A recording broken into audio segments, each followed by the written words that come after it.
નમસ્કાર વહાલા વિદ્યાર્થી મિત્રો, સ્વાગત છે આપ સર્વનું તમારી પોતાની યુટ્યુબ ચેનલમાં. આજે આપણે ધોરણ 10ના સંસ્કૃત વિષયના પાઠ નંબર 12 કલિકા સર્વજ્ઞ હેમચંદ્રાચાર્યના સ્વાધ્યાયનું સંપૂર્ણ સોલ્યુશન જોઈશું. શરૂ કરીએ આપણે પ્રશ્ન નંબર 1થી. અહીં આપણને કહ્યું છે કે અદોદતેભ્ય વિકલ્પેભ્ય સમુચિતમ ઉત્તરમ ચિનુત. પહેલો સવાલ, સિદ્ધરાજ જયસિંહ માલવ વિજયમ કદા કૃતવાન? તો જવાબ આવશે દ્વાદશ્યામ શતાબ્દિયામ. ત્યાર પછી જોઈએ બીજો સવાલ, સરસ્વતી કંઠાભરણ નામના પ્રસિદ્ધમ વ્યાકરણ કેન વિરચિતમ અસ્તિ? તો જવાબ આવશે વિકલ્પ સી ભોજેન. ત્યાર પછી આપણે જોઈએ ત્રીજો સવાલ, ભોજસ્ય કીર્તિ કેન આસિત? તો જવાબ આવશે વિકલ્પ એ ભોજ વ્યાકરણેન. ત્યાર પછી ચોથો સવાલ, હેમચંદ્રાચાર્યેણ રચિતમ વ્યાકરણમ કેન નામના પ્રસિદ્ધમ અસ્તિ? તો જવાબ આવશે વિકલ્પ સી સિદ્ધહેમ વ્યાકરણમ. ત્યાર પછી જોઈએ પાંચમો સવાલ, સિદ્ધહેમ વ્યાકરણે કતિ અધ્યાયા સંતિ? તો જવાબ આવશે વિકલ્પ સી અષ્ટોહ. છઠ્ઠો સવાલ, હેમચંદ્રાચાર્યેણ રચિતમ સાહિત્યમ વર્તતે? તો જવાબ આવશે વિકલ્પ બી લક્ષ્યલોક પરિમિતમ. ત્યાર પછી સાતમો સવાલ, હેમચંદ્રાચાર્યેણ વિરચયતસ્ય કોશગ્રંથસ્ય નામ ક્રિમસ્તિ? તો જવાબ આવશે વિકલ્પ બી. ત્યાર પછી આપણે જોઈએ પ્રશ્ન નંબર 2, એક વાક્યેન સંસ્કૃત ભાષાયામ ઉત્તરત. એમાં પહેલો સવાલ, જયસિંહ કમ નૃપતિમ પરાજિતવાન? તો જવાબ આવશે સિદ્ધરાજ જયસિંહ યશોવર્માન નૃપતિમ પરાજિતવાન. ત્યાર પછી બીજો સવાલ, ભોજેન વિરચિતમ વ્યાકરણમ કેન નામના પ્રસિદ્ધમ અસ્તિ? તો જવાબ આવશે ભોજેન વિરચિતમ વ્યાકરણમ સરસ્વતી કંઠાભરણ નામના પ્રસિદ્ધમ અસ્તિ. ત્યાર પછી જોઈએ ત્રીજો સવાલ, કસ્ય નિવેદનેન પ્રેરિતા હેમચંદ્રાચાર્ય વ્યાકરણ ગ્રંથમ રચિતવંતઃ? તો જવાબ આવશે સિદ્ધરાજ જયસિંહસ્ય નિવેદનેન પ્રેરિતા હેમચંદ્રાચાર્ય એકમ પૂર્વ વ્યાકરણ ગ્રંથમ રચિતવંતઃ. ચોથો સવાલ, સિદ્ધહેમ વ્યાકરણકરણસ્ય ષટ્સુ અધ્યાયેષુ કસ્ય વ્યાકરણમ વર્તતે? તો જવાબ આવશે સિદ્ધહેમ વ્યાકરણસ્ય ષષ્ટુ અધ્યાયેષુ સંસ્કૃતસ્ય વ્યાકરણમ વર્તતે. પાંચમો સવાલ, હેમચંદ્રાચાર્યેણ રચિતસ્ય અલંકારશાસ્ત્રસ્ય ગ્રંથસ્ય નામ કિમસ્તિ? તો જવાબ આવશે હેમચંદ્રાચાર્યેણ રચિતસ્ય અલંકારશાસ્ત્રસ્ય ગ્રંથસ્ય નામ કાવ્યાનુશાસનમ અસ્તિ. ત્યાર પછી પ્રશ્ન નંબર 3, સંધિ વિચ્છેદક કુરુત. એમાં પહેલું આપેલું છે ગ્રંથા ગોપી, તો જવાબ આવશે ગ્રંથાગારઃ પ્લસ અપી. બીજું કીર્તિ વર્તતે, તો કીર્તિ પ્લસ વર્તતે. ત્યાર પછી ત્રીજું વ્યાકરણમ પશ્યસ્તિ, તો વ્યાકરણમ પ્લસ અપી પ્લસ અસ્તિ. ચોથું પ્રાકૃત ભાષાણામ, તો જવાબ આવશે પ્રાકૃત ભાષાણામ પ્લસ ચ. પાંચમું લબ્ધજનિરયમ, તો જવાબ આવશે લબ્ધજની પ્લસ અયમ.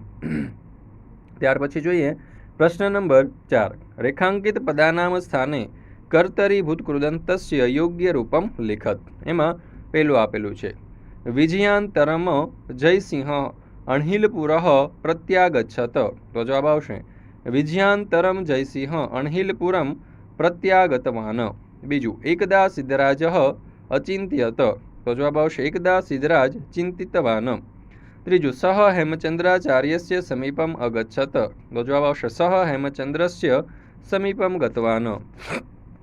ત્યાર પછી ચોથો સવાલ, હેમચંદ્રાચાર્ય વ્યાકરણ ગ્રંથમ અરચયન? તો જવાબ આવશે હેમચંદ્રાચાર્ય વ્યાકરણ ગ્રંથમ રચિતવંતઃ. પાંચમું સહ લક્ષ્યલોક પરિમિતમ સાહિત્યમ અરચયત. તો જવાબ આવશે સહ લક્ષ્યલોક પરિમિતમ સાહિત્યમ રચિતવાન. ત્યાર પછી પ્રશ્ન નંબર 5, સૂચનાનુસારમ શબ્દારૂપાણામ પરિચયમ કારયત. એમાં પહેલો શબ્દ આપેલો છે શતાબ્દયામ, તો જવાબ આવશે શતાબ્દી સ્ત્રીલિંગ સપ્તમી એકવચન. બીજું છે નૃપતે, તો નૃપતિ પુલ્લિંગ પંચમી એકવચન. ધનેન, તો ધન નપુસકલિંગ તૃતીયા એકવચનમ. ત્યાર પછી આપેલું છે ગ્રંથાગારે, તો ગ્રંથાગાર પુલ્લિંગ સપ્તમી એકવચન. ત્યાર પછી પાંચમું છે ગ્રંથા નામ, તો ગ્રંથ પુલ્લિંગ ષષ્ઠી બહુવચનમ. છઠ્ઠું છે આચાર્યવર્યા, તો આચાર્યવર્ય પુલ્લિંગ પ્રથમા સંબોધન બહુવચન. ત્યાર પછી પ્રશ્ન નંબર 6, કોષ્ઠગત પદાની પ્રયુજ્ય વાક્યાની રચયત. એમાં પહેલું આપેલો છે સવાલ, અભિધાન ચિંતામણી એક કોશ ગ્રંથ છે. તો જવાબ આવશે અભિધાન ચિંતામણી એકઃ કોશ ગ્રંથ અસ્તિ.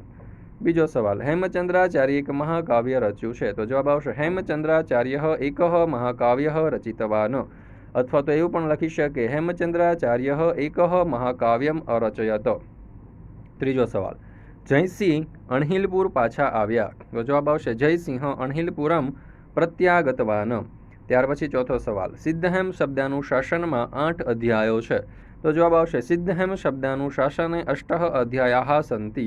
પાંચમું, જયસિંહે એકવાર વિચાર કર્યો. તો જવાબ આવશે જયસિંહ એકદા વિચારમ કૃતવાન. ત્યાર પછી પ્રશ્ન નંબર 7, અદ્યોતતાનામ પ્રશ્નાનામ ઉત્તરાણી ગુર્જર ભાષાયામ લિખત. પહેલો સવાલ, સિદ્ધરાજ જયસિંહે ક્યારે માલવ વિજય કર્યો હતો? ઉત્તર, સિદ્ધરાજ જયસિંહે સમ્રાટ વિક્રમાદિત્યની 12મી સદીમાં માલવ વિજય કર્યો હતો. બીજો સવાલ, માલવ વિજયથી જયસિંહને શું શું પ્રાપ્ત થયું હતું? ઉત્તર, માલવ વિજયથી જયસિંહને રાજા યશોવર્માનો સઘળો ધન ભંડાર અને ગ્રંથ ભંડાર પણ પ્રાપ્ત થયો હતો. ત્રીજો સવાલ, ભોજની ખ્યાતિ શાના કારણે હતી? ઉત્તર, રાજા ભોજની ખ્યાતિ સરસ્વતી કંઠાભરણ નામના વ્યાકરણને કારણે હતી. ચોથો સવાલ, હેમચંદ્રાચાર્યે રચેલું સાહિત્ય કેટલા શ્લોકોનું છે? ઉત્તર, હેમચંદ્રાચાર્યે રચેલું સાહિત્ય 1,00,000 શ્લોકનું છે. પ્રશ્ન નંબર 8, ક વિભાગમ ખ વિભાગેન સહ સંયોજયત. તો અહીં તમે જોઈ શકો છો કે આપણને ક વિભાગ અને ખ વિભાગ આપેલા છે. તો એના જવાબ કંઈક આ પ્રમાણે આવશે. કાવ્યાનુશાસનમ. તો જવાબ આવશે અલંકાર શાસ્ત્રસ્ય ગ્રંથ. બીજું, પ્રાકૃત ભાષાયા વ્યાકરણમ. તો જવાબ આવશે અંતિમયો અધ્યાયો. ત્રીજું છે અભિધાન ચિંતામણી. તો કોશ ગ્રંથ. માલવ વિજય તો જયસિંહ. સરસ્વતી કંઠાભારણમ તો ભોજરાજ. દોસ્તો, પાઠ નંબર 13નો ધ્યાનપૂર્વક અભ્યાસ કરવા બદલ આપ સર્વનો ખૂબ ખૂબ આભાર. ફરી મળીશું આપણે એક નવા પાઠના સ્વાધ્યાયના સંપૂર્ણ સોલ્યુશન સાથે.